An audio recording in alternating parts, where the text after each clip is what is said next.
vast. Who goes there?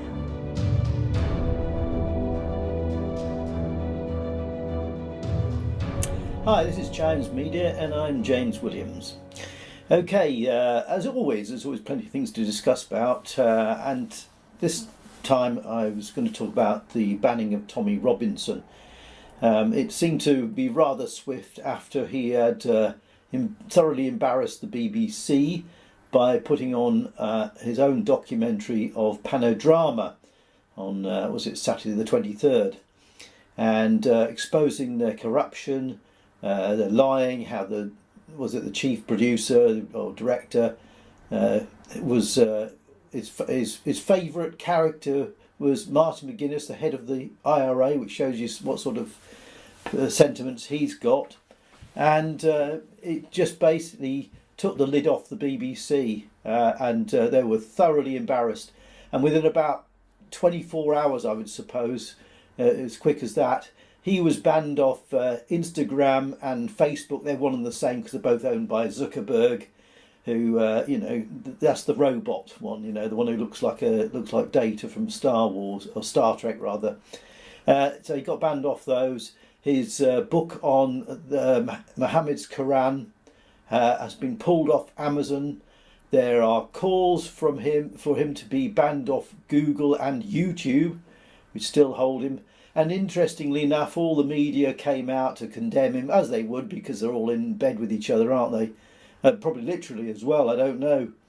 But it's it was a brilliant sort of expose of the mainstream, because the Panorama were found out to be setting him up, trying to get all sorts of scandals and gossip about him to try and destroy him once and for all. Now, it's not just the BBC, the establishment as well. You can't get a sensible response out of your own MP these days because they're all being primed to hate Tommy Robinson, which is interesting because he's a British citizen. He's entitled to have his voice heard like anyone else, and he has got something to say about a lot of things which affect many of us.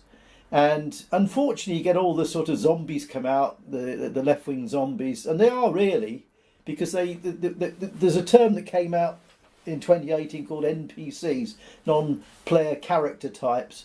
These are the ones where if you go into, I don't play computer games, but you go into a computer game, you want to buy something from a store in the game, and you always get a computerised character there who doesn't have any depth of conversation, just there filling a space, and they just repeat what the computer's programmed them. And many people today like this, I've heard them, will come out with things, rhetorical comments, far right, that's the one I'm going to come on to in a minute, that they have no idea what it means. They've just been programmed into it. I mean, at the end of the Panorama video that Tommy Robinson showed was an urge to stop paying your TV licence. Yeah, well, I've not had a TV licence since 2012, and that was the wife deciding that, because we both agreed unanimously, that it was, why would we want to pay for an organisation that basically comes out with its own form of hate? I was helping in the men's rights movements best I could, and it was all pro-feminist stuff, and anything to do with men's rights was seen as right-wing. They keep coming out as right-wing things. And what is right-wing? Well, let me just go through a few little clips on the film here. So the first one here is Tommy showing a placard: BBC fake news, scrap the licence fee. Hashtag, of course, absolutely right. And then we have another one. Look, that was the same shot from one of the media companies. I don't know which one it was. And you can see Tommy Robinson, far-right activist. This is the Scotsman. Tommy Robinson, YouTube faces mounting pressure to ban right-wing activists. And then removing Tommy Robinson's Facebook page because he's a right-wing, he's a far-right agitator all the time. There's no explanation to it, right? Facebook bans UK far-right activists over hate speech, uses dehumanising language and calls for violence targeted at Muslims. Evidence, please. Evidence, because that is actually libelous to say that. You've got to, they come out with this stuff. They never come out. I've grown with Tommy Robinson. I've got to, I'm always taken on wary because you always get somebody who's set up as some kind of leader, and they sort of tend to let you down at the last minute. But Tommy Robinson's been stuck to his guns.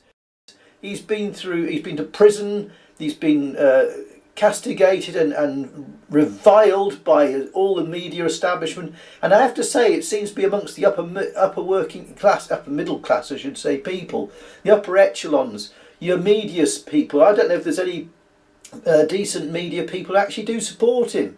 When he went to prison last year, in 2018, for contempt of court, I think there were 3 other journalists who done the same thing. They never got any penalties. There wasn't even a contempt of court. When he eventually got back to court with Lord Chief Justice Burnett, it got chucked out.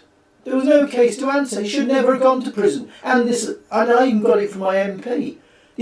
He pleaded guilty to the charge. No, he didn't. He never got offered the charge. He was just hauled in, and in 4 hours he's in bloody prison. That's the sort of British justice we've got these days. And it took a global effort to get him out. There were calls across the entire globe, from Australia through to America, calling for his release. And they wanted him killed. They want to bump him off and kill him. That's how evil these people are in power. They're not there for our benefit. They're there to grease their own pockets and do away with people they don't like. They would kill you or me in a flash if it took their fancy. They don't give a monkeys. Why did they allow for decades now, was it 10 or 20 years, the rape of young girls? And there was Sikh girls as well, but not, mainly white girls. Why were they allowed to be raped without any action being taken against them? In Labour-controlled areas, no less, as well. There was a collusion there. And then I think there's one of these reporters said, oh look, the Daily Telegraph got an award for exposing this thing. It took him bloody 8 years to expose it. It was 8 years to expose the rapes that were going on. And they're still going on. And you're not allowed to say anything against the religion of peace. For God's sakes, man. Anyway, here we go. Facebook permanently bans far-right British activists. I think that's Fox News. That's the Fox News channel, just to give a bit of balance there, because they're meant to be a more conservative broadcasting organisation. But who was it? Mohammed Shafiq of the Ramadan Foundation. This is the guy. I think he got pulled for trying to call for another Muslim to be bumped off because they'd drawn pictures of Muhammad or something. I'm not going to get involved in that, and that's another path to steer down. But here we are. Muslim broadcaster on TV, radio, columnist, chief executive of the Ramadan Foundation, and paper reviewer, Saturdays at BBC 5 Live. So this character, is basically in the pay of the BBC. Yeah, well, that for sneakiness there. This is his tweet, look. I can reveal I recently had a meeting with Facebook to discuss #Tommy Robinson's pages and their impact in brainwashing his supporters to become terrorists and use violence against Muslims. A very good result. I'd just like to say, how many people watching wouldn't even know where to go to contact Facebook, let alone have an audience with Facebook to talk about knocking somebody out off their pages and that? What sort of influence has this character got? Why is he allowed access to talk directly to Facebook? And as it's Instagram involved as well, which is both owned by Zuckerberg, no doubt he had contact with Zuckerberg directly. Can't prove it, but I'm pretty sure he wasn't far off it. So here we go. Mohammed Shafiq, right? The Ramadan Foundation, if you go down the bottom, look, Ramadan Foundation does not exist outside Shafiq's head. The name implies an office filled with staff beavering away to promote peaceful coexistence, but beyond his personal website and a Facebook page, there is nothing. I had a look there. I was trying to find other people's. He claimed that one of the was it an imam or something was some kind of executive there. It was a bit of a stretch on stuff, But no, there was no other evidence of anybody else there. Maybe he got them all hidden. He's afraid of them being exposed or something. I don't know. Right, this is the statement that was put out. I'm not going to read it all, but there we go. I'll just pull out the thing. See, well-known fascist Tommy Robinson. What's a fascist? A fascist, right. We go through this every time just about.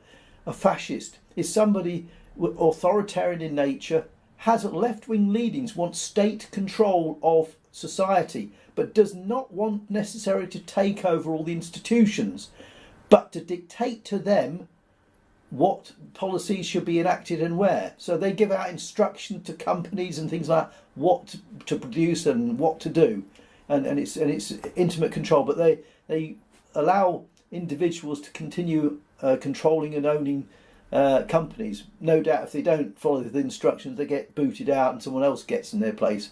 So that's what fascism basically is. Well, Tommy Robinson's none of those things.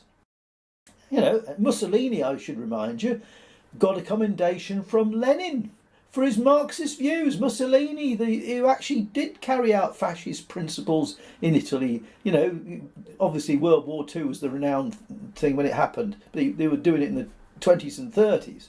Anyway, in this statement, he says, I can reveal I recently held meetings with Facebook representatives in London to discuss the concerns of the British Muslim community.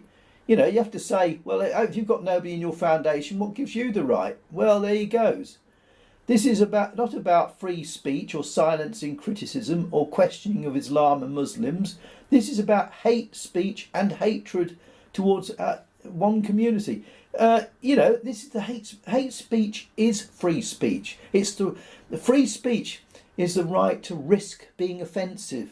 And if you've got something critical to say, and there's lots of things of criticism against Islam, lots of things that are wrong about it. I don't know why any woman would want to be a Muslim. I really don't. It's ridiculous. Anyway, he goes on. The Ramadan Foundation has reached out to Google and YouTube representatives here in London to push them to take similar action. So he looks like he hasn't, at least at the moment, had direct contact with Google and YouTube. I hope that Google and YouTube actually stand up for things. It's not acceptable to shut down others. You start ending up destroying your own everybody gets hurt by it. An eye for an eye ends up with everyone blind, as they say. The Ramadan Foundation strongly supports the definition of Islamophobia proposed by the APPG. This is what happens. They've got, I think it was 14 or 20 MPs cross-party in Parliament to come out with a booklet on the definition of Islamophobia. Yeah, and most of those MPs are either Muslims, and those that aren't Muslims are sympathetic towards them. Now, he also gets called a Nazi as well. Now here we have a picture of Avi Yemeni, who is a Jew, a declared Jew. He's not a secret Jew, and he's Tommy Robinson's friend. You know, how can a Nazi be friends with such a Jew as this one?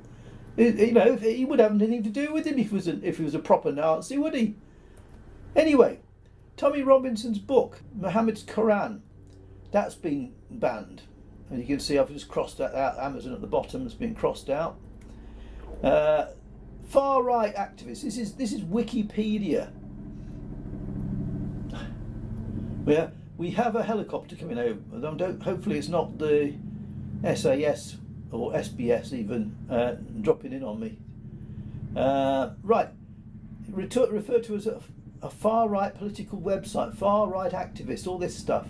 None of this is vetted. None of it's challengeable, and it makes you wonder if the people writing these sort of pieces in Wikipedia are all lefties.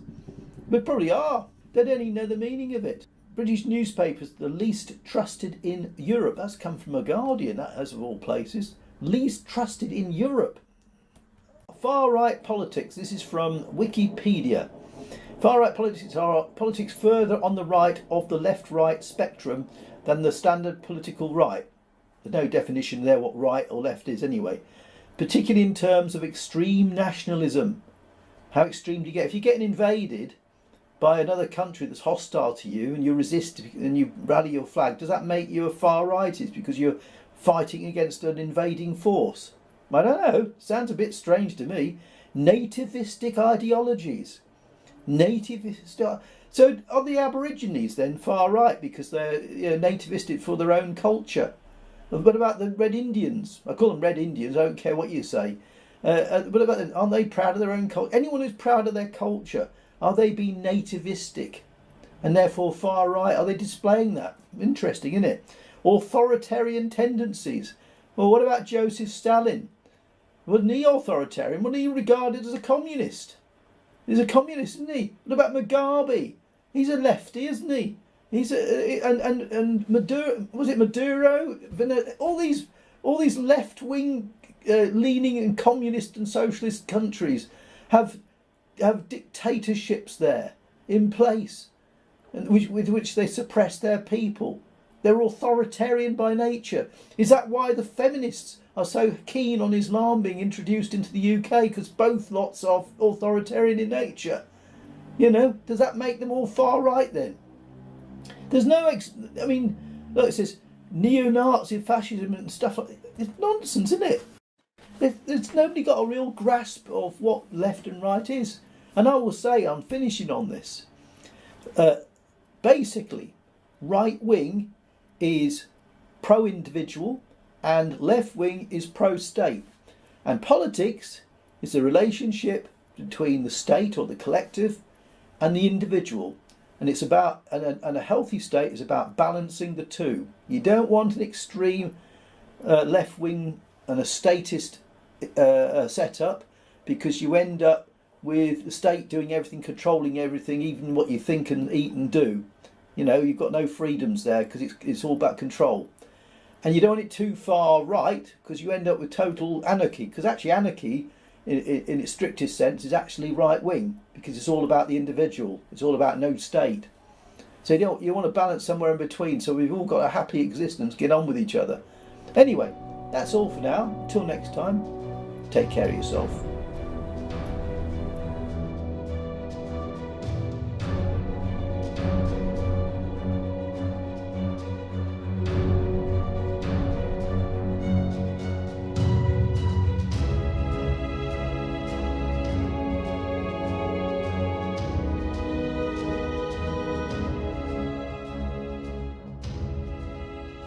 The whole world now has seen. Within 24 hours of us releasing Panorama online, Panorama, a documentary that categorically proved, with evidence, the establishment, working with the media, working with far left George Soros funded organisations to destroy the people speaking against them. The proof and evidence was there. Within 24 hours we had 1.5 million online views. By now that would have been 10 million. And within 24 hours I'm completely deleted from the internet. The censorship is real. We've got them rattled. They fear us. They genuinely fear it. They fear a movement that's growing. British journalists are apparently so corrupt that they can't grasp the fact that if they don't want to be known as professional liars and manipulators and hypocrites, the solution is to stop being liars, stop being manipulators, stop being hypocrites. Tommy Robinson is a threat to their power. Countless people in Great Britain now trust Tommy Robinson more than they trust the BBC.